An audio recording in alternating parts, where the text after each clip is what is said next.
Hello, good morning, जोहार। मैं राजू और आप देख रहे हैं 24 झारखंड न्यूज। चलिए जानते हैं झारखंड की आज की 25 मुख्य बड़ी खबरों को। आज होगी झारखंड कैबिनेट की बैठक, लिए जा सकते हैं कई महत्वपूर्ण फैसले। झारखंड कैबिनेट की बैठक 19 जून यानी आज झारखंड मंत्रालय में होने वाला है। बैठक की अध्यक्षता झारखंड के सीएम चंपई सोरेन करेंगे। बताया जाता है कि इस बैठक में कई महत्वपूर्ण फैसले लिए जा सकते हैं। मंत्रिमंडल सचिवालय एवं निगरानी विभाग ने बताया कि कैबिनेट की बैठक 19 जून को अपराह्न 4 बजे से होगा। यह बैठक प्रोजेक्ट भवन स्थित मंत्री परिषद के कक्ष में होगा।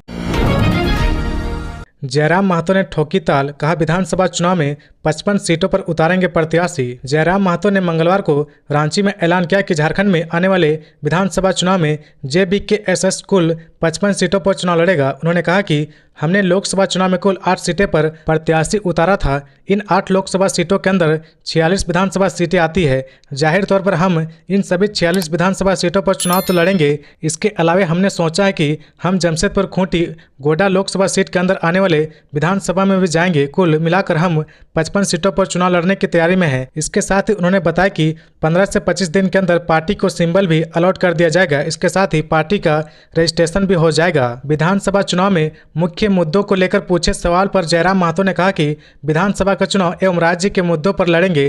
झारखंड का सबसे ज्वलंत मुद्दा अभी छात्रों की निराशा है। राज्य के छात्रों की जो हताश है वह विधानसभा चुनाव में हमारा एक महत्वपूर्ण मुद्दा होगा। अगर हम सरकार में आते हैं तो हम सबसे पहले होने वाली परीक्षाओं में पारदर्शिता लाएंगे। फ्री एंड फेयर परीक्षा लिए जाएंगे। अगर उसमें कोई गड़बड़ी सामने आती है तो फिर चाहे कोई भी उच्च अधिकारी हो, उन्हें बर्खास्त किया जाएगा। उनके साथ किसी प्रकार की कोताही नहीं बरती जाएगी। आजसू के चुनौती होने के सवाल पर जयराम महतो ने कहा कि कोई एक विशेष दल हमारी चुनौती नहीं है, क्योंकि मैंने वहां से वोट लाया है जहां से आजसू के अलावा बाकी पार्टियां थे। झारखंडी भाषा खत्यान संघर्ष समिति को कुर्मी वोटरों को छोड़कर अन्य समुदाय से वोट नहीं मिलने के सवाल पर जयराम महतो ने कहा कि यह सरासर गलत है। कहा कि मैंने गिरिडीह लोकसभा चुनाव में 3,47,322 वोट हासिल किया है। इसमें सिर्फ कुर्मी समुदाय के ही वोट शामिल नहीं है। उन विधानसभा क्षेत्रों और बूथों से भी हमें मतदाताओं का काफी वोट मिला है जहां कुर्मी जाति की संख्या कम है। झारखंड में अभी मानसून के संकेत नहीं, आज इन इलाकों में लू की चेतावनी। झारखंड के लोग मानसून के आने का इंतजार कर रहे हैं, लेकिन इस बार मानसून 3 दिन देरी से चल रहा। मौसम विज्ञान केंद्र की माने तो 20 जून तक झारखंड में मानसून के कोई संकेत नहीं मिल रहे। अब 21 जून के बाद ही उम्मीद की जा रही कि आमतौर पर मानसून राज्य में बंगाल की खाड़ी के रास्ते आता है, जबकि एक मानसून की बारिश अरब सागर से भी होते हुए आती है। अरब सागर से आने वाली मानसूनी हवा तेजी से ऊपर चढ़ रही, जिससे महाराष्ट्र में समय से पहले मानसून आ गया है।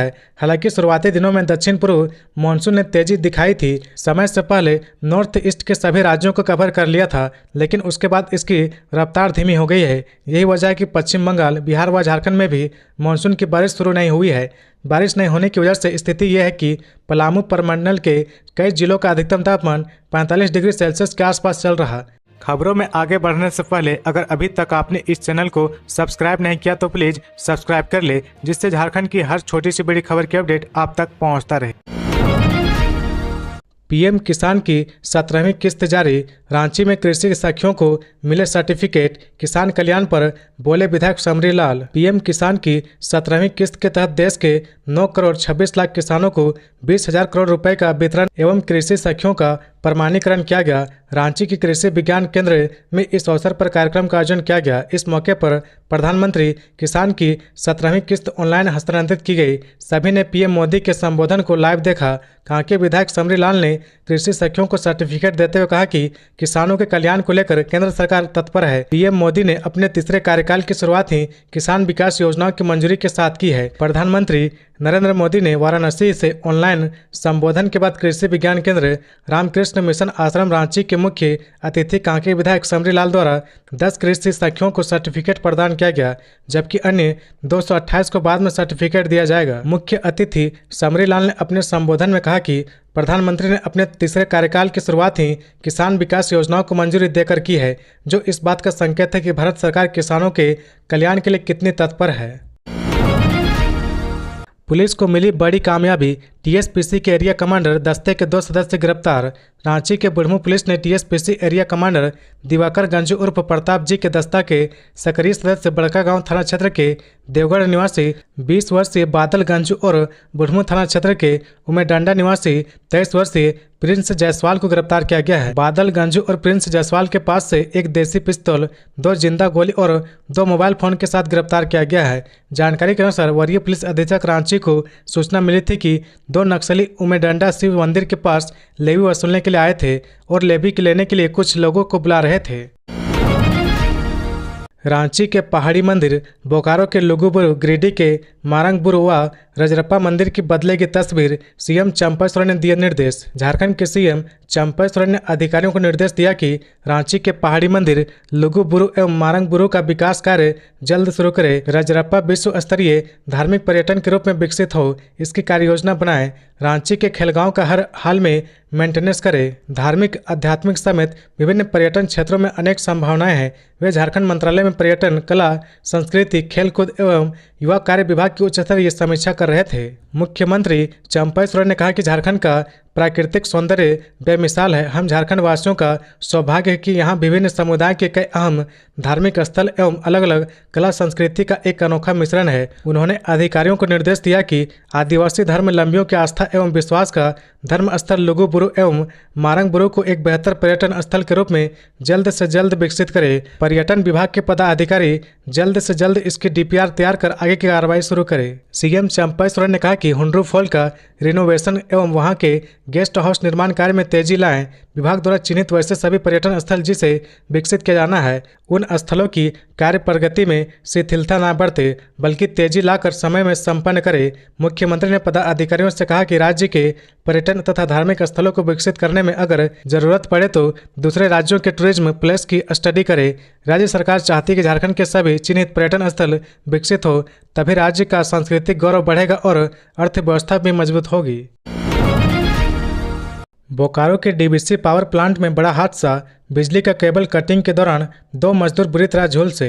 बोकारो के डीवीसी पावर प्लांट में बिजली लाइन के केबल कटिंग के दौरान बड़ा हादसा हो गया। दरअसल जिस वक्त केबल कटिंग किया जा रहा था, बिजली चालू थी, जिससे 2 मजदूर बुरी तरह से झुलस गए। अनन फनन में दोनों को इलाज के लिए प्लांट में स्थित अस्पताल में प्राथमिक उपचार कराया गया। मजदूरों की पहचान नकुल राम और लखन सिंह के रूप में हुई है। इसके बाद BGH हॉस्पिटल रेफर कर दिया गया।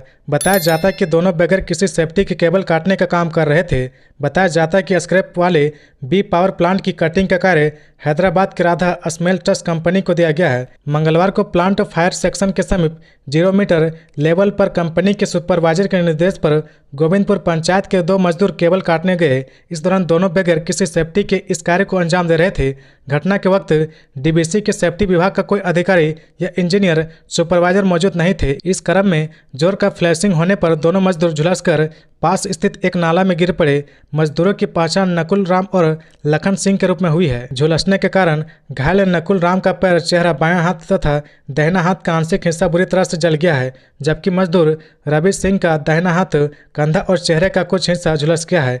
कार्यस्थल पर मौजूद बाकी कामगारों ने कंपनी के एम्बुलेंस से तत्काल दोनों घायलों को डीवीसी हॉस्पिटल पहुंचाया, जहां डॉक्टर AK झा सहित अन्य डॉक्टरों एवं नर्सिंग स्टाफ एवं फार्मासिस्ट की टीम ने दोनों घायलों का प्राथमिक उपचार किया। जयराम महतो को नहीं मिली राहत, कोर्ट ने अग्रिम जमानत देने से किया इनकार। झारखंडी भाषा खत्यान संघर्ष समिति के अध्यक्ष और गिरिडीह लोकसभा क्षेत्र के निर्दलीय प्रत्याशी रहे जयराम महतो को कोर्ट ने राहत देने से इनकार कर दिया है। दरअसल जयराम महतो ने कोर्ट से अग्रिम जमानत की मांग की थी, जिसे कोर्ट ने ठुकरा दिया है। जयराम महतो की मुश्किलें खत्म होने का नाम नहीं ले रही। अब ताजा मामले में जयराम महतो को कोर्ट ने राहत देने से मना कर दिया है। दरअसल जयराम महतो पर रांची के नगरी थाने में कांड संख्या 28/22 में केस दर्ज है। इस मामले में उन्होंने कोर्ट में अग्रिम जमानत की याचिका दायर की थी, लेकिन कोर्ट ने उन्हें राहत देने से मना कर दिया है और जयराम महतो की अग्रिम जमानत याचिका खारिज कर दी। आपको बता दें कि 10 जून को मामले की सुनवाई हुई थी और कोर्ट ने सुनवाई के बाद फैसला सुरक्षित रख लिया था और कोर्ट ने मंगलवार को फैसला सुनाया। गिरिडीह में 2 अलग अलग सड़क दुर्घटनाओं में 1 की मौत, 8 लोग घायल। गिरिडीह में मंगलवार सुबह 2 अलग अलग सड़क दुर्घटनाओं में एक की मौत हो गई जबकि 8 लोग घायल हैं। फिलहाल सभी घायलों को इलाज के लिए अस्पताल में भर्ती कराया गया है।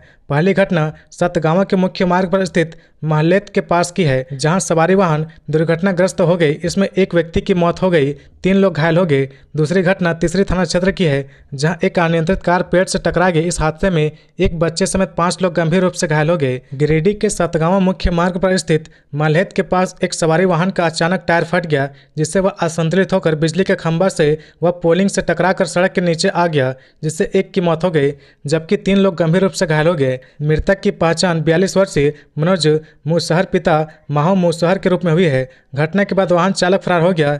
जानकारी के मुताबिक वाहन गांवा थाना क्षेत्र से नवादा जा रही थी। इधर जैसे ही पुलिस को इस दुर्घटना की जानकारी मिली, वह तुरंत मौके पर पहुंचकर शव को अपने कब्जे में ले लिया। वहीं घायलों के परिजन बेहतर इलाज के लिए बाहर ले गए। दूसरी घटना जिले के तीसरी थाना क्षेत्र में घटी, जहां एक वैगनार कार अनियंत्रित होकर पेड़ से टकरा गई। वाहन के आगे का हिस्सा पूरी तरह से क्षतिग्रस्त हो गया। इस दुर्घटना में कार में सवार एक बच्चे समेत 5 लोग गंभीर रूप से घायल हो गए। स्थानीय लोगों ने तुरंत इसकी सूचना पुलिस को दी, जिसके बाद पुलिस और ग्रामीणों के सहयोग से सभी घायलों को तीसरी सामुदायिक स्वास्थ्य केंद्र पहुंचाया गया, जहां से प्राथमिक उपचार के बाद गिरिडीह रेफर कर दिया गया। चाईबासा में बोले डीजीपी, हथियार छोड़कर मुख्य धारा में लौट आए नक्सली, वरना सफाया जारी रहेगा। जवानों को किया सम्मानित। झारखंड पुलिस के मुखिया डीजीपी अजय कुमार सिंह चाईबासा पहुंचे। उन्होंने जवानों की हौसला अफजाई की। उन्होंने नक्सलियों से अपील की कि वो हथियार छोड़कर मुख्य धारा में लौट आएं। उन्होंने कहा कि नक्सली के खिलाफ ऑपरेशन चलता रहेगा। बता दें कि पश्चिम सिंहभूम जिले में सोमवार को गुआ थाना क्षेत्र में सुरक्षा बलों और नक्सलियों के बीच मुठभेड़ हुई थी, जिसमें 5 हार्डकोर और इनामी नक्सली मारे गए थे और 2 नक्सली को गिरफ्तार किया गया। इसी को लेकर डीजीपी चाईबासा पहुंचे। उनके साथ ADG operation Sanjay Anand Latkar, zonal IG Ranchi Akhilesh Jha, DIG Jaguar Indrajeet Mahta, DIG operation S Karthik, IG operation Amol Venukant Homkar, CRPF के डीआईजी मौजूद रहे। चाईबासा पुलिस लाइन में सम्मान समारोह का आयोजन किया गया, जिसमें ऑपरेशन में शामिल सीआरपीएफ कोबरा, जेगवर और जिला पुलिस के अधिकारी एवं जवानों को डीजीपी अजय कुमार सिंह ने पुरस्कृत किया। डीजीपी अजय कुमार सिंह ने कहा कि यह झारखंड पुलिस और जिला पुलिस के लिए बहुत बड़ी सफलता है। पिछले 2 सालों से नक्सलियों के खिलाफ अभियान चलाया जा रहा, जिसमें पुलिस और सुरक्षा बलों को काफ़ी सफलता मिली है। सीआरपीएफ, पुलिस, जेगवार, कोबरा द्वारा संयुक्त रूप से अभियान चलता रहेगा। जब तक नक्सलियों का सफाया नहीं हो जाता, नक्सली या तो हिंसा का मार्ग हथियार छोड़ मुख्य धारा में शामिल हो, अन्यथा ऐसे ही मारे जाएंगे। सुरक्षा बलों द्वारा मार गिराया जाएगा। डीजीपी ने कहा कि देश के अति नक्सल प्रभावित जिलों में झारखंड का चाईबासा 12वां जिला है और झारखंड में पहला जिला है जो अति नक्सल प्रभावित क्षेत्र है। उन्होंने कहा कि जल्द ही सारंडा और इस जिले को नक्सली मुक्त क्षेत्र बनाया जाएगा। उन्होंने कहा कि लोकसभा चुनाव के दौरान पूरे देश और चुनाव आयोग की नज़र थी, क्योंकि यह अति नक्सल प्रभावित क्षेत्र है। इसमें बिना किसी नुकसान के पुलिस ने सफलतापूर्वक चुनाव कराने में सफलता पाई। यह भी जिला और झारखंड पुलिस के लिए बड़ी उपलब्धि है। मौके पर चाईबासा एसपी आशुतोष शेखर एवं जिला पुलिस के पदाधिकारी, डीएसपी, अभियान आदि उपस्थित थे। विधायक सरयू रॉय की पार्टी भाजपा झारखंड में बनाएगा तीसरा मोर्चा, नेताओं कार्यकर्ताओं में भरा जोश। जमशेदपुर पूर्वी के विधायक सरयू रॉय ने कहा कि आगामी विधानसभा चुनाव में भाजपा को तीसरा मोर्चा के रूप में खड़ा किया जाएगा। 19 जून को रांची में विधानसभा चुनाव के मद्देनजर भाजपा की प्रदेश स्तरीय बैठक होगी। जिला अध्यक्ष सुबोध श्रीवास्तव की अध्यक्षता में बारीडीह स्थित विधानसभा कार्यालय में आयोजित बैठक में आगामी विधानसभा चुनाव के मद्देनजर पूर्वी विधानसभा के प्रत्येक मंडलों में बूथ प्रभारियों एवं भवन प्रभारियों से चर्चा की गई। सभी भवन प्रभारियों को अपने भवन के अंतर्गत आने वाले बूथों की संरचना को मजबूत करने, प्रत्येक बूथ भ्रमण कर स्थानीय कार्यकर्ताओं से संपर्क स्थापित करने का निर्देश दिया गया। एक बूथ में 10 व 10 से अधिक सक्रिय और सजग कार्यकर्ताओं की टोली बनाने का निर्देश दिया गया। लोहरदगा रांची के सीमावर्ती क्षेत्र में पहुंचा 22 हाथियों का झुंड, लोगों में दहशत, वन विभाग हुआ सक्रिय। लोहरदगा जिले में फिर एक बार हाथियों का उत्पात शुरू हो गया है। पिछले 15 दिनों से लोहरदगा जिले के कुडू और लातेहार जिला के चंदवा थाना क्षेत्र के सीमावर्ती जंगलों में हाथियों का झुंड डेरा जमाए हुए था। अब धीरे धीरे हाथियों का झुंड जंगल से बाहर निकलकर आबादी वाले क्षेत्र की ओर बढ़ गया है, जिसके बाद ग्रामीणों में दहशत का माहौल है। हाथियों ने फसल और घरों को नुकसान पहुंचाना शुरू कर दिया है। कुल 22 हाथियों का झुंड लोहरदगा और रांची जिला के सीमावर्ती इलाके में पहुंच गया है। लोहरदगा जिले के भांडरा थाना क्षेत्र के आकाशी, नगरी, सुकरहुटू आदि इलाके में हाथियों का झुंड घूम रहा है। हाथियों को देखने के लिए हजारों की संख्या में लोग पीछे पीछे भाग रहे। हाथियों को वन क्षेत्र की ओर से खदेड़ने की कोशिश की जा रही है। हाथियों के क्षेत्र में पहुंचने की सूचना के बाद वन विभाग सक्रिय हो गया है। वन प्रमंडल पदाधिकारी के निर्देश पर वन विभाग की टीम ने मौके पर पहुंचकर ग्रामीणों को हाथियों से दूर रहने की चेतावनी दी है। साथ ही कहा कि किसी भी स्थिति में हाथियों के नज़दीक जाने की कोशिश न करें। यदि हाथी भड़क गया तो इसका परिणाम गंभीर हो सकता है। वन विभाग की टीम हाथियों को उनके सुरक्षित क्षेत्र में पहुंचाने की कोशिश कर रही है। बीजेपी ने हेमंत सोरेन को झूठे केस में फंसाकर भेजा जेल। पलामू में कल्पना सोरेन ने की विधानसभा चुनाव की शुरुआत। पलामू जिले के हुसैनाबाद टाउन हॉल में झारखंड मुक्ति मोर्चा के द्वारा मिलन समारोह का आयोजन किया गया। इस कार्यक्रम में मुख्य अतिथि गांडे विधायक सह झामुमो के वरिष्ठ नेत्री कल्पना सोरेन थी। गांडे विधायक कल्पना सोरेन ने कहा कि हेमंत सोरेन ने गरीबों के लिए कार्य योजना बनाकर लाभ पहुंचाने का काम कर रहे थे, लेकिन भाजपा ने उन्हें अकारण फंसाने का काम किया है। जिस जमीन की खरीद बिक्री नहीं हो सकती है, वैसे मामलों में जेल में डाला गया है। विधानसभा चुनाव अभियान की शुरुआत कर रही हूँ। उन्होंने कहा कि वर्ष 2019 के चुनाव में जिस तरह से हेमंत को मजबूती के साथ सरकार बनाने का काम किया था, 2024 के चुनाव में और संघर्ष करने की जरूरत है। हेमंत सोरेन ने जिस लड़ाई को लड़ी है उसे अंजाम तक पहुंचाना है। झारखंड को मजबूत करना है, इसके लिए आप सभी को पूरे जज्बा के साथ काम करना है। कल्पना सोरेन ने कहा कि हेमंत सोरेन को आदिवासी मुख्यमंत्री होने की बेवजह जेल में डाल दिया है। भाजपा इसे कमजोर समझने की कोशिश ना करे। झारखंड की 350 करोड़ जनता हेमंत सोरेन के साथ है। उन्होंने कहा कि हेमंत सोरेन संवेदनशील व्यक्ति है। वह हमेशा गरीबों के लिए काम किए हैं। कोरोना काल में हेमंत की सरकार ने गरीबों को ट्रेन और हवाई मार्ग से वापस घर पहुंचाने का काम किया है। जो पहली सरकार होगी, 50 वर्ष उम्र में वृद्धा पेंशन देने का राज्य सरकार ने शुरू किया है। 3 कमरे का अबुआ आवास का निर्माण कार्य शुरू कराया गया। सिर्फ इंडिया गठबंधन की सरकार कार्य कर रही है। उन्होंने कहा कि सरकार को गिराने के लिए लगातार प्रयास किया गया, लेकिन अपने मंसूबे में सफल नहीं हो पाए। लेकिन हेमंत सोरेन कभी झुकने वाला व्यक्ति नहीं है। मैट्रिक परीक्षा में खराब प्रदर्शन वाले जामताड़ा के 39 विद्यालय के प्रभारी प्रधानाध्यापक पर विभागीय कार्रवाई। शोकेस जारी कर वेतन पर लगाई गई रोक। जामताड़ा जिले में मैट्रिक परीक्षा में खराब प्रदर्शन करने वाले 39 विद्यालय के प्रभारी प्रधानाध्यापकों के खिलाफ शिक्षा विभाग ने कड़ी कार्रवाई की है। विभाग ने प्रभारी प्रधानाध्यापकों से शोकेस करते हुए अगले आदेश तक वेतन पर रोक लगा दी है। इसे लेकर प्रभारी प्रधानाध्यापक में आक्रोश है। मैट्रिक परीक्षा में जामताड़ा जिला का संतोषजनक रिजल्ट नहीं आने पर शिक्षा विभाग गंभीर है। शिक्षा विभाग ने जिले के वैसे 39 विद्यालय जहां रिजल्ट खराब रहा, उन विद्यालयों के प्रधानाध्यापक के खिलाफ कार्रवाई की है। शिक्षा विभाग ने संबंधित विद्यालय के प्रभारी प्रधानाध्यापक को शोकेस करते हुए दंडात्मक कार्रवाई की है। शिक्षा विभाग की कार्रवाई के खिलाफ प्रभारी प्रधानाध्यापकों ने मोर्चा खोल दिया है। साथ ही अपना प्रभारी प्रधानाध्यापक पद छोड़ने की पेशकश की। लेकर मंगलवार को झारखंड माध्यमिक प्राथमिक शिक्षक संघ के सदस्यों के साथ प्रभारी प्रधानाध्यापकों ने जिला शिक्षा पदाधिकारी कार्यालय में डीईओ से मिलकर एक ज्ञापन सौंपा है। झारखंड राज्य माध्यमिक शिक्षा संघ के सदस्यों और प्रभारी प्रधानाध्यापकों ने शिक्षा विभाग द्वारा की गई कार्रवाई को गलत ठहराया है। शिक्षकों का कहना है कि विपरीत परिस्थिति में काम करने के बावजूद शिक्षा विभाग द्वारा दंडात्मक कार्रवाई की जा रही। संघ के सदस्यों ने बताया कि प्रभारी प्रधानाध्यापकों से सरकारी योजनाओं का काम भी लिया जाता है। साथ ही विद्यालय में शिक्षकों की कमी है, इस कारण रिजल्ट थोड़ा गड़बड़ हुआ है। खराब रिजल्ट के कारण प्रधानाध्यापकों के वेतन पर रोक लगाना यह कहीं से न्याय संगत नहीं है। इसलिए संबंधित प्रधानाध्यापकों ने प्रभारी पद छोड़ने का निर्णय लिया है। लुइस मरांडी, रणधीर सिंह ने विश्वासघात किया, प्रदेश नेतृत्व से भी नहीं मिला साथ। दुमका में हार पर बोली सीता सोरेन। दुमका लोकसभा सीट से बीजेपी प्रत्याशी सीता सोरेन ने हार के बाद बड़ा बयान दिया है। सीता सोरेन ने अपने हार के लिए बीजेपी के बड़े नेताओं और विधायकों को जिम्मेदार ठहराया है। उन्होंने बीजेपी के पूर्व मंत्री लुइस मरांडी व सारठ विधायक रणधीर सिंह पर विश्वासघात करने का आरोप लगाया है। इसके साथ ही उन्होंने केंद्रीय व प्रदेश नेतृत्व को दुमका में हार की समीक्षा के अलावा ग्रास रूट पर जांच कराने की बात कही है। सीता सोरेन ने कहा कि चुनाव में भाजपा के संगठन की जो मजबूती है वह देखने को नहीं मिली। बीजेपी के कार्यकर्ता मनमानी पर उतर आए थे। जनता ने केवल मुझे और पीएम मोदी को देकर वोट दिया। सीता सोरेन ने आरोप लगाते हुए कहा कि लुइस मरांडी और रणधीर सिंह ने विश्वासघात किया है। यही मेरी हार की मुख्य वजहों में से एक है। हालांकि चुनाव में मुझे जमीनी कार्यकर्ता व जनता का पूरा समर्थन मिला। यही वजह है कि मेरी हार का अंतर कम रहा। गौरतलब है कि सीता सोरेन ने झामुमो छोड़ बीजेपी का दामन थामा था, जिसके बाद बीजेपी ने सुनील सोरेन का टिकट काटकर सीता सोरेन को मैदान में उतारा था। यहां से सीता सोरेन का सामना झामुमो के कद्दावर नेता नलिन सोरेन से था। जेएमएम के नलिन सोरेन ने बीजेपी की सीता सोरेन को 22,527 वोटों से हराकर जीत दर्ज की है। गौरतलब है कि झारखंड में बीजेपी का अंतरकला थमने का नाम नहीं ले रहा। बीते दिनों देवघर से भारतीय जनता पार्टी के विधायक नारायण दास ने गोड्डा के सांसद निशिकांत दुबे पर संगीन आरोप लगाए हैं। नारायण दास का आरोप है कि देवघर में आयोजित पार्टी की समीक्षा बैठक के दौरान उनके साथ मारपीट की गई है। धनबाद के तोपचांची में सेविका से दिन दहाड़े 10,000 रुपये की छिनतई। तोपचांची थाना के समीप मंगलवार की दोपहर अमलखोरी गांव निवासी आंगनबाड़ी सेविका सुनैना देवी से बाइक पर 2 अपराधियों ने 10,000 रुपये छिनतई कर ली। पीड़िता ने तोपचांची थाने में घटना की शिकायत की है।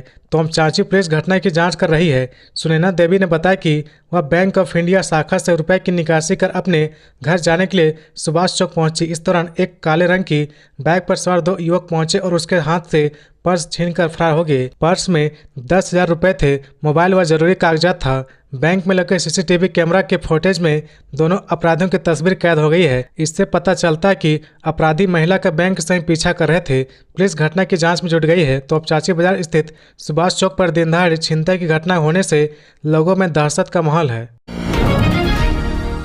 हाईकोर्ट का सख्त निर्देश, स्कूलों और मंदिरों के नज़दीक बार रेस्टोरेंट का संचालन चिंता की बात है, रोक लगाए प्रशासन। झारखंड हाईकोर्ट ने स्कूलों और मंदिरों के आसपास बार और रेस्टोरेंट चलाए जाने पर चिंता व्यक्त की है। हाईकोर्ट ने कहा कि ऐसी जगहों पर बार और रेस्टोरेंट चलाए जाने की अनुमति ना ही दी जाए। हाईकोर्ट ने टिप्पणी करते हुए कहा कि लाइसेंस जारी होने की शर्तों के तहत रात 12 बजे के बाद बार और रेस्टोरेंट किसी भी हालत में बंद हो जाना चाहिए, लेकिन मोहराबादी स्थित रोइन हाउस को सुबह के करीब 4 बजे तक खुला पाया गया है। कोर्ट ने रांची के मोहराबादी में देर रात तक बार खुला रहने और चुटिया स्थित एक्सट्रीम बार में फायरिंग की वारदात में डीजे संचालक की मौत पर संज्ञान लेते हुए रांची डीसी, एसएसपी और उत्पादन आयुक्त को कोर्ट में तलब किया गया था। तीनों अधिकारी सशरीर कोर्ट में मौजूद रहे। कोर्ट ने नाराजगी भरे स्वर में कहा कि शहर में रात 12 बजे के बाद भी कई बार और रेस्टोरेंट्स खुले रहते हैं। न्यायाधीशों ने कहा कि संबंधित थाने के इंस्पेक्टर अगर मॉनिटरिंग करते तो गोलीबारी जैसी वारदात नहीं होती। कोर्ट ने कहा कि रिहायशी इलाकों में भी बार और रेस्टोरेंट खुल गए हैं, जिसकी वजह से महिलाओं का घर से बाहर निकलना भी मुश्किल हो गया है। कोर्ट ने रांची एसएसपी से कहा कि रांची शहर में ड्रग्स, अफीम, चरस और गांजा के कारोबार पर रोकथाम का अभियान चलाए। कोर्ट ने अगली सुनवाई में रांची एसएसपी से ड्रग्स कारोबार की रोकथाम में विफल रहने वाले पुलिस अधिकारियों पर कार्रवाई के संबंध में जानकारी मांगी। मामले की अगली सुनवाई 25 जून को होगी। बता दें कि खूंटी में अफीम के फसलों को नष्ट करने और झारखंड में चरस, गांजा, अफीम के कारोबार में लगातार बढ़ोतरी पर कोर्ट ने स्वतः संज्ञान लिया है। धनबाद में सड़क दुर्घटना, बेलगाम कार सड़क किनारे खड़े ट्रक से जा टकराई। हादसे में महिला की मौत, एक अन्य गंभीर रूप से घायल। धनबाद जिले के गोविंदपुर थाना क्षेत्र के टुंडी गोविंदपुर मुख्य मार्ग पर जगदम्बा हाट कोक के निकट मंगलवार को भीषण सड़क दुर्घटना हुई। हादसे में एक महिला की मौत हो गई और एक अन्य व्यक्ति गंभीर रूप से घायल हो गया। जानकारी के अनुसार तेज रफ्तार कार ने सड़क किनारे खड़े ट्रक को जोरदार टक्कर मार दी, जिसमें कार पर सवार महिला की जान चली गई। साथ ही कार सवार एक अन्य शख्स गंभीर रूप से घायल हो गया। पुलिस और स्थानीय लोगों ने घायल को SNMMCH अस्पताल में भर्ती कराया था, जहां प्राथमिक इलाज के बाद बेहतर इलाज के लिए घायल को डॉक्टर ने दुर्गापुर रेफर कर दिया। हादसे के बाद मौके पर लोगों की भीड़ जुट गई थी। लोगों ने फौरन घटना की जानकारी गोविंदपुर थाना की पुलिस को दी। जानकारी मिलते पुलिस मौके पर पहुंची और स्थानीय लोगों की मदद से घायल और मृतक महिला को SNMMCH अस्पताल भेज दिया। साथ ही पुलिस ने दुर्घटनाग्रस्त कार और ट्रक को जब्त कर लिया। पुलिस मामले में आगे की छानबीन में जुट गई है। पाकुड़ के गोपीनाथपुर में बंगाल के उग्रवादियों का हमला, पत्थरबाजी व बमबाजी में एक की मौत, गांव में नो एंट्री। पाकुड़ मुसफिल थाना अंतर्गत गोपीनाथपुर गांव में दूसरे दिन भी 2 पक्षों में झड़प होती रही। इस दौरान पश्चिम बंगाल की ओर से बड़ी संख्या में उपद्रवियों ने झारखंड सीमा पर प्रवेश कर पत्थरबाजी, बमबाजी व फायरिंग की। बंगाल सीमा में फायरिंग से एक की मौत हो गई। हमले के बाद से ही गोपीनाथपुर गांव के लोगों में भय का माहौल है। पुलिस प्रशासन की तत्परता से कई बड़ी घटनाएं होने से बच गई है। पुलिस प्रशासन सोमवार से ही गांव में कैंप कर रही है। हमले के बाद वरीय पदाधिकारी को इसकी सूचना दी गई। इस दौरान पश्चिम बंगाल की सीमा से बड़ी संख्या में उपद्रवी गोपीनाथपुर गांव घुस आए और 1-2 घरों में आग लगा दी। कुछ घरों में तोड़फोड़ भी की। इसके बाद से स्थिति तनावपूर्ण हो गई। पुलिस ने स्थिति की गंभीरता को देखते हुए हवाई फायरिंग की और नियंत्रित करने का प्रयास किया। इस दौरान पुलिस के जवान भी घायल हो गए हैं। सूचना मिलते हैं पाकुड़ के एसपी प्रभात कुमार, डीडीसी शहीद अख्तर, एसडीओ परवीन करकट्टा, कार्यपालक दंड अधिकारी विकास त्रिवेदी, जिला जनसंपर्क पदाधिकारी राहुल कुमार, डीएसपी जितेंद्र कुमार सहित बड़ी संख्या में पुलिस बल मौके पर पहुंचे और लोगों को उपद्रव मचाने से रोकने का प्रयास किया गया। एसपी प्रभात कुमार खुद इलाके में कैंप कर स्थिति का अवलोकन कर रहे हैं। दलित समुदाय ने निकाली आक्रोश रैली। भाजपा के निशिकांत दुबे और विधायक के समर्थकों की बीच हंगामा तेज। जला सांसद का पुतला। भाजपा के अंदर की राजनीति अब सार्वजनिक होने लगी है। लोकसभा चुनाव संपन्न होने के बाद देवघर में आयोजित बीजेपी की बैठक में उठा विवाद अब राजनीतिक रंग लेने लगी है। उपजे विवाद के बाद देवघर बीजेपी के बीच का अंदरूनी विवाद अब खुलकर सामने आ गया। बीजेपी की ओबीसी मोर्चा के बाद अब एससी समाज के लोगों ने भी सांसद निशिकांत दुबे के खिलाफ मोर्चा खोल दिया है। एससी समाज के लोगों ने मंगलवार को निशिकांत दुबे पर दलितों पर अपमान करने और अपने गुंडों को भेजकर गाली गलौज समेत जाति सूचक शब्द का इस्तेमाल करने के विरोध में आक्रोश मार्च निकालकर निशिकांत दुबे का पुतला जलाया गया। विरोध करने वाले की मांग है कि सांसद सार्वजनिक तौर पर मांगे माफी, वरना उनका प्रदर्शन लगातार जारी रहेगा। जिस विषय के शिक्षक नहीं वहां दूसरे विद्यालय के अध्यापक पढ़ाएंगे। झारखंड का मैट्रिक और इंटरमीडिएट का परीक्षा परिणाम खराब ना हो, इसके लिए राज्य सरकार ने तैयारी शुरू कर दी है। शिक्षकों की कमी के चलते जिन हाई और +2 स्कूलों का परीक्षा परिणाम इस साल खराब रहा, उसमें दूसरे विद्यालय से शिक्षक आकर छात्र छात्राओं को पढ़ाएंगे। यह व्यवस्था उन सभी स्कूलों में लागू होगी जहां विषयवार शिक्षकों की कमी है। सरकार के निर्देश के बाद राज्य के जिलों में तैयारी शुरू कर दी गई है। जिन स्कूलों का रिजल्ट अपने जिले में निचले स्तर पर रहा और वहां अगर संबंधित विषय के शिक्षक नहीं थे तो पास के विद्यालय से संबंधित विषय के शिक्षक सप्ताह में 2 दिन आकर उन विद्यालयों में पढ़ाएंगे। जिला शिक्षा पदाधिकारी की ओर से ऐसे शिक्षकों को सप्ताह में 2 दिन के लिए प्रतिनियुक्ति पर भेजा जाएगा। संबंधित विषय में अस्थायी शिक्षकों की नियुक्ति होने पर प्रतिनियुक्ति रद्द की जाएगी। इसके लिए सभी जिलों में तैयारी चल रही है। लोकसभा चुनाव और गर्मी की छुट्टी के कारण इसमें थोड़ा विलंब हुआ है। सभी जिले इस महीने से अनिवार्य रूप से यह व्यवस्था लागू करेंगे। शिक्षा विभाग की ओर से जिलों के स्पष्ट कहा गया कि शिक्षकों की कमी की वजह से परिणाम पर असर नहीं पड़ना चाहिए। दूसरे स्कूलों में जहां ज़्यादा शिक्षक है या नहीं तो सप्ताह में 2 दिन के लिए प्रतिनियुक्ति कर पढ़ाना चाहिए। सिक्किम में भारी बारिश और भूस्खलन में फंसा जामताड़ा का परिवार 3 दिन से मदद की राह देख रहे 7 लोग। सिक्किम में भारी वर्षा के बाद हुए भूस्खलन के कारण सैकड़ों सैलानियों के साथ जामताड़ा के परिवार के 7 लोग फंस गए हैं। सभी पिछले 3 दिनों से वहां फंसे हैं, हालांकि वे सुरक्षित है। मिली जानकारी के अनुसार जामताड़ा के मिहिजाम के रहने वाले राजू प्रसाद अपने परिवार के साथ 10 जून को सिक्किम के लिए रवाना हुए थे। 17 जून को सभी को वापस आना था, लेकिन वह अब तक नहीं लौटे हैं, जिस कारण उनके परिजन काफ़ी परेशान है। उन्होंने मदद की गुहार लगाई है। बता दें कि फंसे हुए पर्यटकों को सड़क मार्ग से निकालने का काम सोमवार दोपहर को शुरू कर दिया गया है। उन्होंने आगे बताया कि उनके परिवार के साथ करीब 1200 भारतीय और 1500 विदेशी पर्यटक फंसे हुए हैं। सभी लोगों को पास के ही एक गुरुद्वारे के शेल्टर स्थान दिया गया है। मिली जानकारी के अनुसार स्थानीय अधिकारियों ने सभी फंसे हुए पर्यटकों से अनुरोध किया कि वे अपने ठहरने का स्थान पर ही रहे और कोई भी जोखिम ना ले। सभी फंसे हुए पर्यटकों की जरूरतों को पूरा करने के लिए खाद्य आपूर्ति और राशन का पर्याप्त स्टॉक है। सिक्किम सरकार का पर्यटन और नागरिक उड्डयन विभाग पर्यटकों को सुरक्षित निकालने के लिए संबंधित जिला प्रशासन, पुलिस विभाग और मंगन जिले के पर्यटन अधिकारी के साथ साथ स्थानीय पर्यटन हितधारकों के साथ मिलकर काम कर रहा है। विभाग ने प्राकृतिक आपदा के कारण संकट की इस अवधि के दौरान फंसे हुए पर्यटकों को हर संभव सहायता प्रदान करने का आश्वासन दिया है। यह भी स्पष्ट किया जाता है कि केवल लाचुंग ही राज्य इससे कटा हुआ है। सिक्किम के बाकी सभी हिस्से खुले हैं और यात्रा के लिए सुरक्षित है। धनबाद में फायरिंग और लाठीचार्ज की घटना के बाद बिगड़े हालत, जनप्रतिनिधियों ने की आउटसोर्सिंग कंपनी के प्रबंधक की गिरफ्तारी की मांग। धनबाद जिले के घनुआ डीओपी क्षेत्र के मोहरी बांध में बीसीसीएल अंतर्गत संचालित एटी देव प्रभा कोयला खनन करने वाली आउटसोर्सिंग कंपनी के प्रबंधक एलबी सिंह और कुमनाथ सिंह पर गुर्गों के द्वारा ग्रामीणों पर लाठीचार्ज कराने और फायरिंग कराने का आरोप लगा है। वहीं घटना के बाद ग्रामीणों में भारी आक्रोश है। ग्रामीणों ने आउटसोर्सिंग कंपनी के प्रबंधन के खिलाफ मोर्चा खोलते हुए सड़क पर उतरकर प्रदर्शन किया। इस दौरान सड़क पर टायर जलाकर और झरिया बलियारपुर मुख्य सड़क को जाम कर विरोध जताया।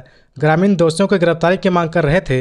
इधर घटना की सूचना मिलने के बाद धनबाद सांसद ठुल्लू महतो, कांग्रेस विधायक पूर्णिमा सिंह, भाजपा नेत्री रागिनी सिंह ग्रामीणों से मिलने मौके पर पहुंची और ग्रामीणों को अपना समर्थन दिया। सांसद ठुल्लू महतो ने SNMMCH पहुंचकर गोली लगने से घायल जगदीश उर्फ जागो भुइयां का हाल जाना। मौके पर ठुल्लू महतो ने कहा कि झरिया क्षेत्र में आउटसोर्सिंग कंपनी चलाने वाले लोग माफिया बन गए हैं। ग्रामीणों पर लाठी बरसाई गई और गोली चलाई गई। उन्होंने कहा कि जब तक दोषियों की गिरफ्तारी नहीं होती तब तक आउटसोर्सिंग कंपनी में काम बंद रहेगा। हर हाल में दोषी को गिरफ्तार करना होगा। वहीं घटना के बाद पुलिस पदाधिकारी भी अस्पताल पहुंचे और घायल का फर्द बयान लिया। तो ये थी आज की झारखंड की टॉप बड़ी खबरें। इसी तरह झारखंड की हर छोटी सी बड़ी खबर देखने के लिए आप हमारे चैनल 24 झारखंड न्यूज को सब्सक्राइब करके बेल आइकन प्रेस कर ले, जिससे झारखंड की हर छोटी सी बड़ी खबर की अपडेट आप तक पहुंचता रहे। तो आज के लिए बस इतना ही। हमें दीजिए इजाजत, फिर मिलते हैं नेक्स्ट न्यूज में।